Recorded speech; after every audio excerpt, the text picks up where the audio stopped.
Hello everyone, welcome back to my channel. This is the second episode of ROAD2MED, which if you didn't know, I'm applying to graduate entry medicine in September and I'm documenting my journey, and every day I think, what if I don't get in? This will be so embarrassing, but I guess it will still be helpful. A few updates. I have booked my UCAT exam. It's the end of August, and obviously I'm just starting to sort of look into that now. I have 3 months, so more than enough time I think, based on what I've seen online. Obviously I'm still at uni for another month because I'm doing my research project, so I'll just have to let you guys know about that another time. I'm not really thinking about that too much right now. Today I am going to react to my video, which was called Why I Didn't Go Into Medicine, that I produced over a year and a half ago. It was in my first few weeks of being at uni that I put this video, and because I apparently got some questions, I don't actually remember, of people asking me why I didn't go into medicine, because I had the grades for it and I studied the subjects for it, that kind of thing, and I sort of talk about why I decided not to do it, because I did consider it, and I also just talk about my life. And I've just finished filming it, I just filmed it earlier. I sort of reacted to it and went through and discussed my thoughts and feelings and how they changed and how some of them maybe were the same. But yeah, hopefully this editing, because I'm nervous to edit this because I can't edit really, hopefully it turned out okay. But yeah, now we'll get into the video. I just realised that we're wearing the exact same top in this video, but I guess we'll get into it. It's also super weird to see myself with braces on, even though I haven't even had them off for a year. Hello, welcome back to my channel. It's me. I realised that I haven't posted, and then it gets very dark here very quickly. It's so weird hearing the, I know this isn't what this video is about, but it's kind of weird hearing like the doors close from old accommodation. And in general it's quite dark anyway. I mean, I realise now for me in the evening, but I much prefer natural light. But essentially last weekend I lost my voice, so I couldn't film a video because I couldn't speak. It was quite funny. I actually had laryngitis or something, and I like lost my voice. It wasn't funny and stuff. So I had freshers flu, and then I got better for like one day, and then I lost my. If you want to ever like DM me on anything, to ask me, you know, whatever, for advice, I'm really happy to. So my socials are always linked in the description. That's still true, but somebody actually messaged me the other day asking me if they were telling me how much loan they were going to take out and like if it would be enough money, and I'm not comfortable answering questions like that. I think also you have to remember I didn't apply as an international student, so I don't know anything about the admissions process as an international student, so I would advise asking someone on the official student page or emailing admissions directly. And on some pages on the university website there's like an option to where you can like talk to students, and I would recommend doing that, because they will more likely know than me, because I know nothing about that. So, but I thought today I would talk about why I decided not to do medicine, and this isn't to bash medicine. I am definitely still open to the idea of doing medicine later in my life, but when I was 18, well, I am 18, but when I was deciding in year 13, so old. I basically want to talk about some of the decisions and some of the reasons that I decided not to do medicine, because I think if you're doing science subjects and your academics are quite good, then most people consider it. Also, I want to shout out, look at my t-shirt, it's from ASOS. It's actually petite section, but it's really big. Okay, so like I said, there's so many reasons why you should go into medicine, but this isn't really the place to talk about that, because I didn't, and there's many YouTube channels that talk about stuff like this, but I just thought I would give other things to consider when thinking about medicine, and that sort of things, and also reasons why I personally didn't go into it as well. So I hope you can see the reason for this video. It's like I said, I'm not trying to say don't, because obviously we need doctors, and I think that it's an amazing profession, so just remember that. So the first reason I didn't go into medicine is because I'm too squeamish. Okay, so the first one about me being squeamish, that is still true, but I think one thing that I started to do when I was interested in doing medicine is I started to never look away at things. So when you see things on TV and in medical programs, I just wouldn't look away, and eventually I feel like I got used to it. And when I'm talking about this, I'm not really squeamish with blood. Surgery things used to gross me out, kind of. But I'm also not squeamish with needles, but something about taking blood, like blood tests. I think it's like veins and arteries, that does kind of gross me out. But I think that's pretty normal. I don't think there are many people who wouldn't get grossed out. And also one thing I've learned through doing like practicals and things is that when you're doing something and you're super focused, you aren't thinking about it. Like you're just in the zone, and when you're under pressure and you're just doing things, you don't think of it in the same way. And I've almost finished Grey's Anatomy. I started watching that around Christmas, and essentially one thing that I've sort of got from that, I remember them saying like, don't think of this as a human body, like talking about surgery and stuff, don't think of this as a human body, just think of, you know, you're going to cut into this bit and you're going to go into this bit or whatever.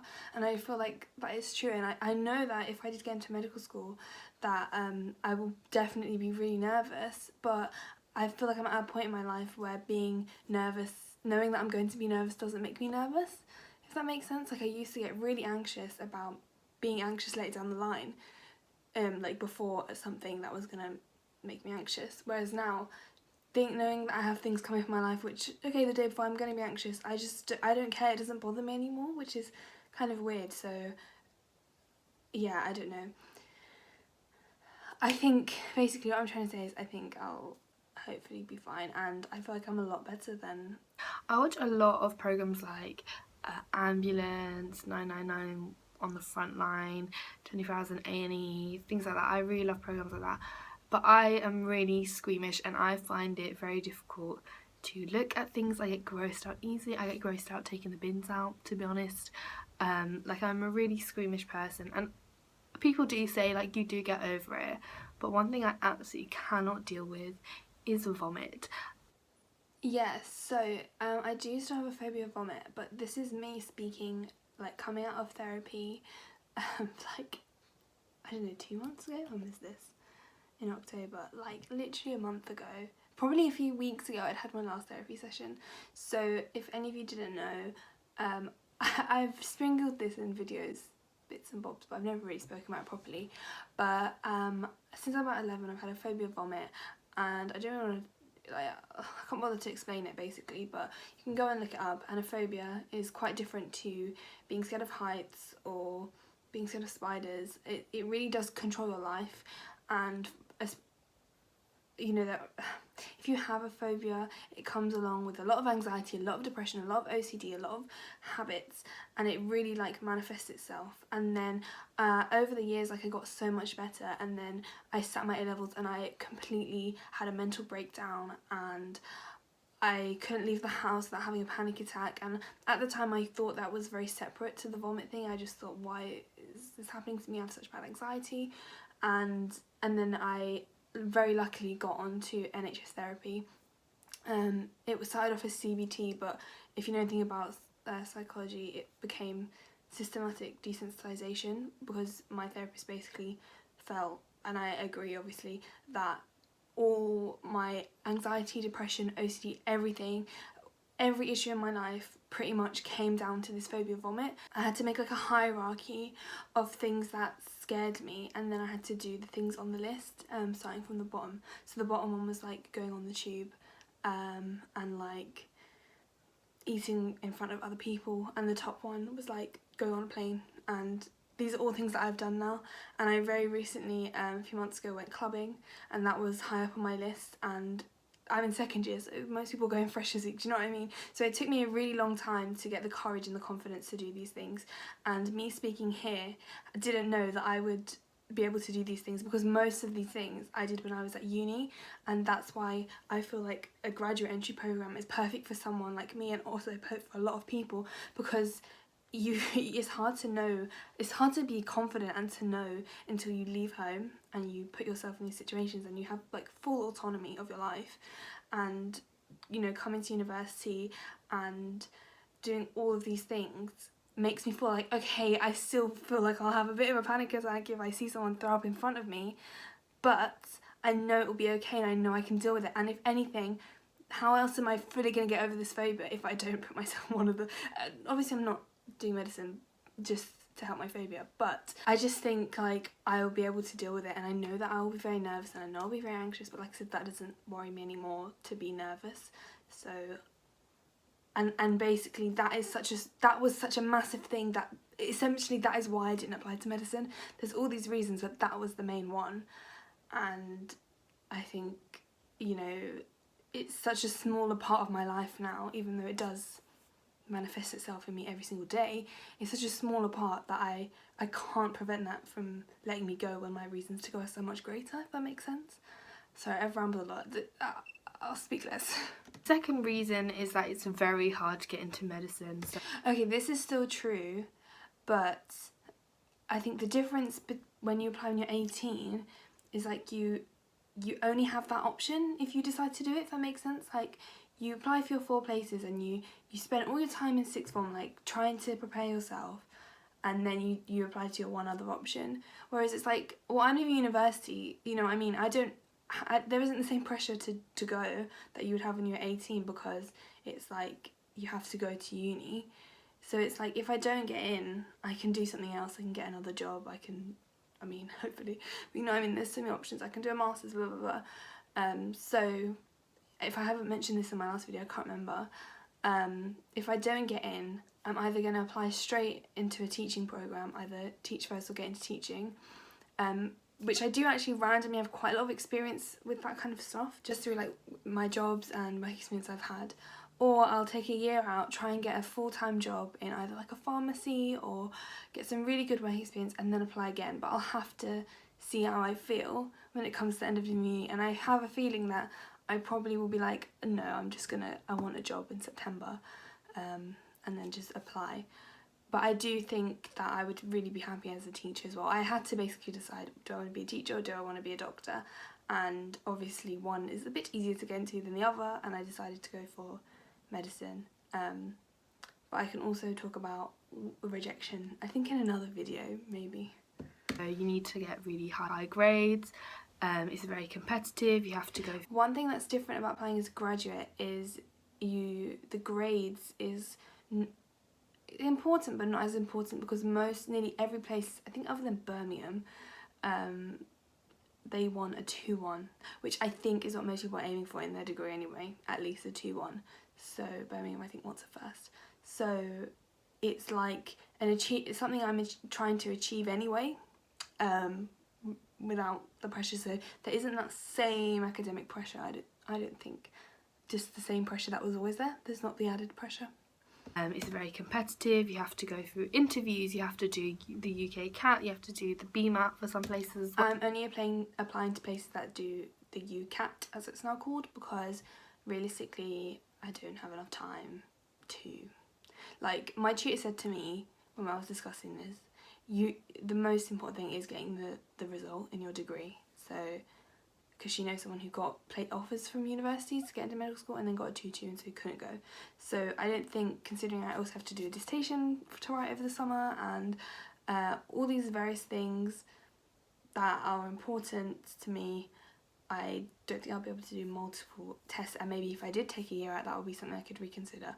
But for now, yeah, I'm just doing the UCAT, and since you can only apply to 4 places, that's working out fine for me. I knew that in year 13 I wasn't able to do all of this stuff in the first term.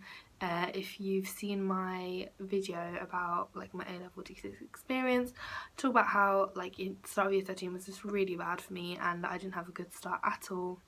Pretty much the whole first term was pretty bad, but I didn't want to put myself through that. I thought that's going to affect my actual A-level results, and if I do even get offers, I'll then have to get really high A-level results. So it was always like, do I want to put myself through that? It's a lot of pressure.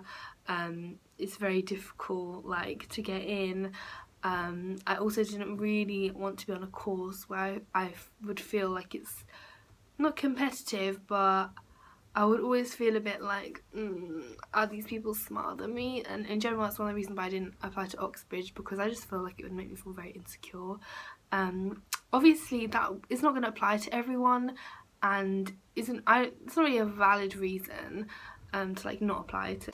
I feel like this is quite an important point, but it's not something I really think about now. Obviously, since I've come to uni, nobody cares about your A-levels, like you just get on, and I do often feel like the stupidest person, but I guess that's just another skill that I've learnt since coming to university and kind of had a reality check. And I think also with grads, everyone there will have had a degree, so everyone there will be, you know, very smart, but also probably a lot more mature and humble, I'm guessing.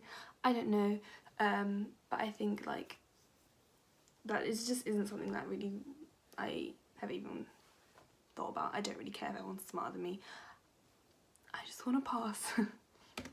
Out of year 13, I didn't feel very confident in my academic ability, and also clearly I didn't feel confident in being in situations that involved vomit. So I think, you know, if you're considering medicine, then you've got to, you know, consider that it's going to be a lot more work and pressure outside of your A-levels, and I just wasn't good at that, and having to do an extra exam was just not good for me. I did not want to do that. Looking more at medicine, like the degree, the workload for medicine is obviously a lot, and yeah, I think that is another thing that is true. But the reason I feel like I will be able to cope with that is because I cannot even explain to you. Like, I am such a busybody. Since being in second year, like, I'm completely settled in and everything. I don't like to not have things to do, and I like in first term especially, which is what I imagine is closest to be like, I was doing all this work for a society. I obviously had my whole degree to do. So all the courseworks or whatever. I also was doing Spanish in the evenings. I had like several jobs on the go. So I had my marketing job, and I had a job working. I was just doing loads of different jobs, so every time a job was offered, I was doing that job. In like Freshers Week, I worked for most of it for various different parts of the uni, and although it is tiring, I enjoy that and I feel the rewards, and it gives me so many opportunities, and I get to meet loads of people. Like, I was doing loads of filming and stuff for the university. I was applying to loads of jobs that I didn't necessarily need, but I like that. And I was also socialising with my friends, so if I had an evening off and then someone was like, oh, we're gonna go do this pub quiz, I would be like, yes, hell yes, I want to go to that. So I feel like that was something I didn't think I'd be able to cope with based on how hard A-levels were for me, but it was something that at uni, like, keep myself busy, I definitely feel like I can do it. Yeah. Hopefully, but obviously it is difficult. But at the same time, I think for me, I'm going to sort of more think of it as a job rather than being back at uni, because obviously I will have had a degree, I would have gone through that experience, and that's another reason why I wanted to just live at home. I didn't want that whole freshers experience again and all of that, because I feel like when I leave uni, I'm going to be like, okay, I'm sort of done, I want to be an adult now.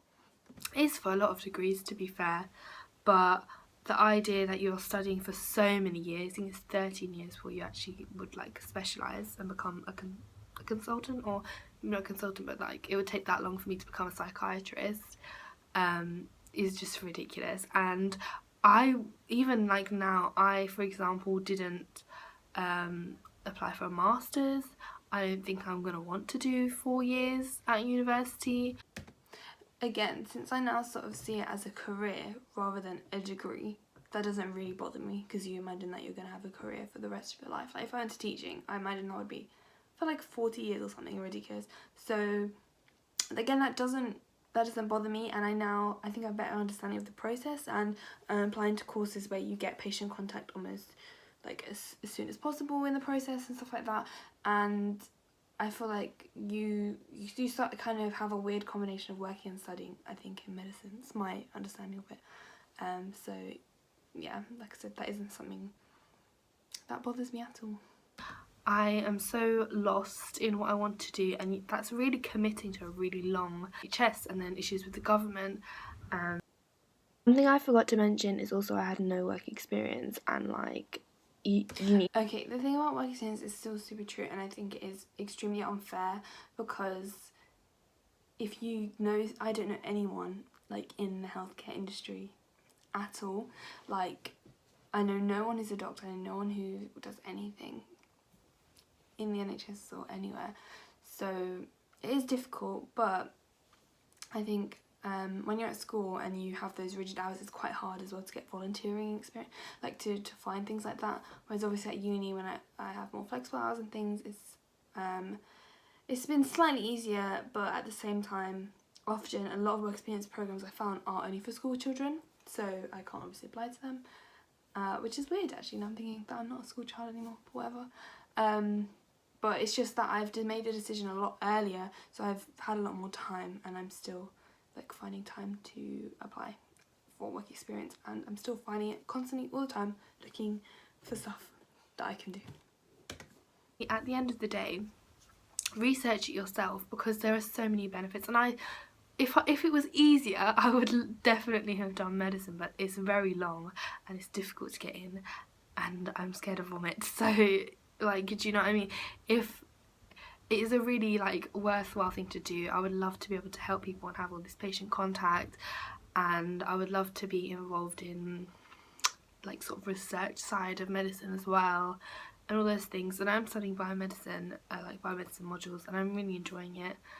But at the same time, I do sometimes wish that I was doing medicine, but then the idea of like having to take someone's blood, oh, that really does not appeal to me. So like I said, I may do medicine after I finish this degree. I could swap onto medicine next year, I don't know, or not swap, but like start again. I don't know what I'm gonna do with my life, and I would love to be a doctor, or maybe do something else in healthcare, because there are many jobs in like hospital settings.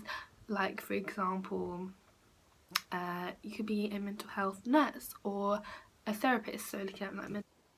So in terms of what I'm talking about here, I think at the time I didn't realise how overqualified you are to have any of those jobs with a degree, and it's kind of like a bit of an issue in that sense, because those programs, basically when you have a degree, the funding is really different. So if I wanted to then do something like radiology, or something that required a degree, or like an optician's but isn't medicine or dentistry, then the funding would be so difficult to acquire, and that's why I can only apply to the graduate entry programs instead of normal undergraduate medicine, because I cannot afford the tuition fees. I don't know how anyone affords it, but I guess loans or whatever way, and my maintenance loan is nowhere near enough. But at the same time, I can't ask my parents to pay £9,000 a year, like it's ridiculous. So that is a bit of an issue, and I think at this time I didn't even know graduate entry medicine existed, so I didn't know anything about these processes and stuff like that. And also I said like swap into medicine next year, like girl, the deadline has passed, but whatever.